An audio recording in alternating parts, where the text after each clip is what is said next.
अस्सलाम वालेकुम students. English का लेक्चर नंबर 11 है आज हमारा। और आज हम चौथी शॉर्ट स्टोरी जो कि थैंक यू मैम यानी मोहतरमा शुक्रिया के उन्वान से है, इसको हम स्टार्ट करेंगे और इसे हम फिनिश करेंगे। इसको डिस्कस करेंगे हम डिटेल में। दो मेजर कैरेक्टर्स हैं इस कहानी के। एक है Mrs Luella Bates Washington Jones. Students, ये पूरा नाम है एक खातून का, और उसके बाद एक लड़का है 13 से 14 साल की उम्र का। ये दो मेजर कैरेक्टर हैं जिनके गिर्द ये पूरी स्टोरी जो है वो रिवॉल्व करती है। Mrs Luella Bates Washington Jones जो है वो एक भारी कद्दो-कामत की और बड़े कद रखने वाली और एक भारी भरकम किस्म की खातून है, यानी भारी जुस्सा रखने वाली खातून है, जो कि होटल के एक ब्यूटी सैलून में या आप ब्यूटी पार्लर कह सकते हैं उसके अंदर जॉब करती है। अपने जॉब से वापस आ रही है वो, जब कहानी स्टार्ट होती है तो उसने एक लंबा सा पर्स है जिसके अंदर हर चीज मौजूद है। राइटर कहता है मां सिवाय कीलों के और कुछ ऐसी अशिया के, बाकी हर चीज मौजूद है। पर्स उसने लटकाया हुआ अपने कंधे के आर पार और वो फुटपाथ पर चलती हुई आ रही है कि अचानक एक लड़का, दिस पर्टिकुलर बॉय जो कि 13 से 14 साल का है, भागता हुआ आता है बैग से और उसका पर्स छीनने की कोशिश करता है, यानी ले उड़ने की कोशिश करता है। इसी दौरान जो स्ट्रैप होता है, जो पट्टी होती है पर्स की, वो टूट जाती है और he could not balance it, कि वो तवाजुन को जो है वो बरकरार नहीं रख पाता और गिर पड़ता है। चूंकि बहुत मजबूत खातून है तो ये फौरन उसे शर्ट के फ्रंट से पकड़ती हैं, मीन्स की गिरेबान से पकड़ा, कॉलर से पकड़ा और इसे घुमाती हैं, अच्छी तरह उसे झंझोड़ती हैं। झंझोड़ने के बाद वो उसे घसीटती हुई अपने शर्ट के फ्रंट से अपने घर के अंदर ले जाती हैं और घर के अंदर ले जाकर सडनली इस औरत का जो रवैया है वो चेंज हो जाता है। जब वो इस लड़के की शक्ल देखती है तो उसे महसूस होता है कि इसने शायद कुछ खाया पिया नहीं है, और वो उसको कहती है, उसे लेके आ रही होती तो उसे कहती है कि जब मैं उस कॉर्नर से मुड़ रही थी तो क्या मैं तुम्हें डिस्टर्ब कर रही थी, क्या मैंने तुम्हें कुछ तंग किया, फिर तुमने मेरा पर्स छीनने की कोशिश क्यों की। I mean apparently she was looking so angry that she could not bear के someone is going to snatch her purse, के कोई ना कोई शख्स उसका पर्स जो वो छीन लेगा। वो बड़ा गुस्से में दिखाई दे रही थी, लेकिन वो जैसे उसे अंदर लाती है, उसे बिठाती है।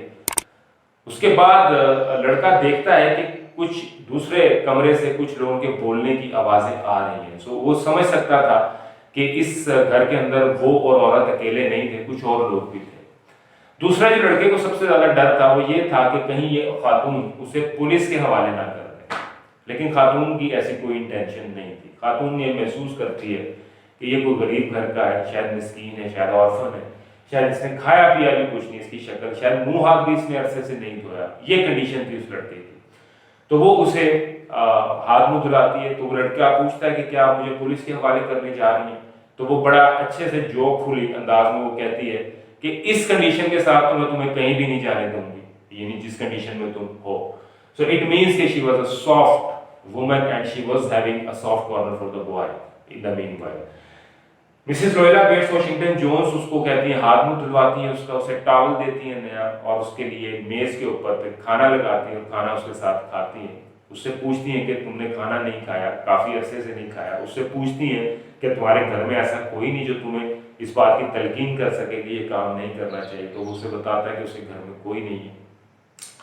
इस लिहाज से वो क्या करती है कि उसे खाना खिलाती है और खाना खिलाने के बाद फिर उससे जो है वो पूछती है। इस दौरान मैं स्टूडेंट्स आपको बताता चलूं कि ट्रस्ट का लेवल जो है वो इस हद तक बढ़ जाता है कि जब औरत अपना काम करने जा रही होती है किचन में और आगे पीछे, तो लड़के के पास पूरा चांस होता है कि बाहर का दरवाजा भी खुला होता है, उसके पास पूरा चांस होता है, पूरा मौका होता है कि वो वहां से फरार हो सकता है बगैर कुछ किए। इवन कोई सामान उठा के भी भाग सकता है। और एक आध बार वो अपनी कॉर्नर से देखता है कि कहीं ऐसा मुझे चांस मिले, लेकिन वो ऐसा नहीं करता बिकॉज के ट्रस्ट का लेवल जो है वो कायम हो चुका होता है। And she was impressing woman, बहुत अच्छी खातून थी वो, उसे इस चीज का अंदाजा हो जाता है। खाना वाना खाते हैं, खाने के बाद फिर खातून उससे पूछती है कि बेटा तुमने ये काम क्यों किया, मेरा पर्स क्यों छीना। तो उन्हें बताता है कि एक स्वीट, एक लेदर, एक चमड़े की किस्म होती है स्वीट, कि उसे स्वीट शूज चाहिए थे, लेदर के चमड़े के जूते उसने लेने थे, इस वजह से वो ये पर्स छीनने की कोशिश कर रहा था। बड़ी खूबसूरत एडवाइस करती है यहाँ पर उसे और वो ये करती है कि बेटा अगर शैतानी तरीके से तुम जूते खरीदोगे, यानी किसी से छीन के अगर तुम जूते खरीदोगे तो उससे तुम्हारे पैर चल जाएंगे। मींस कि अनफेयर मींस के जरिए कमाई गई दौलत या कमाया गया पैसा या अपने रिसोर्सेज को इस्तेमाल करना, अनफेयर मींस के जरिए कुछ खरीदना, उससे कभी भी फायदा नहीं हासिल होगा, उससे हमेशा नुकसान होगा। ये उसको तलकीन करती है, उसके बाद उसे कुछ पैसे देती है और कहती है कि ये तुम जो जूते हैं वो खरीद लेना, और बेटा दोबारा ना मेरी और ना ही किसी और का पर्स छीनने की या वो गलत हरकत करने की कोशिश करना।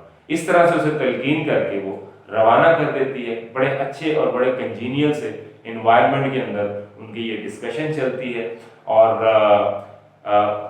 जो औरत जो बज़ाहिर, यानी राइटर ये दिखाना चाह रहा है कि रवैयों का बताना चाह रहा है कि जो बज़ाहिर बहुत ज्यादा एंगर रखने वाले, गुस्सा दिखाई देने वाले लोग होते हैं, शायद वो अंदर से बहुत सॉफ्ट कॉर्नर रखते हैं। और जो शख्स अनफेयर मींस यूज कर रहा है, किसी का पर्स छीन रहा है, कोई चोरी कर रहा है, तो माइट बी पॉसिबल कि उसकी इंटेंशन गलत ना हो, वो अपनी बेसिक नीड, जिसको हम रोटी कहते हैं, जिसको हम कपड़ा कहते हैं, जिसको हम जूता कहते हैं, ये हर इंसान की बुनियादी जरूरत है, वो अपनी बुनियादी जरूरत को पूरा करने के लिए भी ऐसा कर सकता है। तो नॉट नेसेसरली कि हमेशा इंसान की इंटेंशन गलत ही हो जब वो चोरी करे या किसी का पर्स छीने।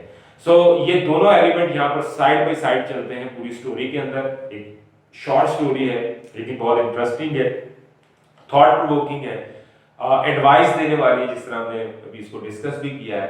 सो उसे रवाना करती है, उसे देखती है कि वो जो है वो फुटबॉल के साथ साथ उसके घर से निकल के और वो जा रहा होता है रोशनियों के दरमियान, उसे कुछ पैसे भी अपने पास से देती है, और इस तरह से यहाँ पे ये स्टोरी का इख्तिताम हो जाता है। ये समराइज करके मैंने आपको स्टोरी सुनाई है, और इसका मतलब ये है कि थैंक यू मैम जो है वो एक ऐसी सबक आमोज या मॉरल लेसन रखने वाली कहानी है, और जिसका मॉरल लेसन बेसिकली जो है मैंने आपको डिटेल में डिस्कस कर दिया है। अब स्टूडेंट्स, इसका एक तो ट्रांसलेशन है, ये लाजमी फेल में जो 15 नंबर की ट्रांसलेशन जो है वो इसमें आती है, तो वो ट्रांसलेशन जो है वो आपने इसकी करनी है। इसके अलावा सिनोनिम्स जो हैं वो आपने करने, सनशाइन, कॉम्प्रिहेंसिव सनशाइन जो है वो आपको सजेस्टेड बुक है। इसके अलावा आप जो क्वेश्चन आंसर्स हैं, जो एक्सरसाइज के क्वेश्चन आंसर्स हैं, फिलहाल आप लोग वो क्वेश्चन आंसर जो हैं वो इसके कंप्लीट करेंगे। तो इस वीक के अंदर जो है वो आपका ये काम होगा कि आप थैंक यू मैम जो है उसको, यानी लेक्चर नंबर 11 जो है उसे आपने इस वीक के अंदर कंप्लीट करना है अपने घर में। और अगर कोई क्यूरीज हो, कोई प्रॉब्लम हो, तो आप बिल्कुल डिस्कस कर सकते हैं। Thank you very much.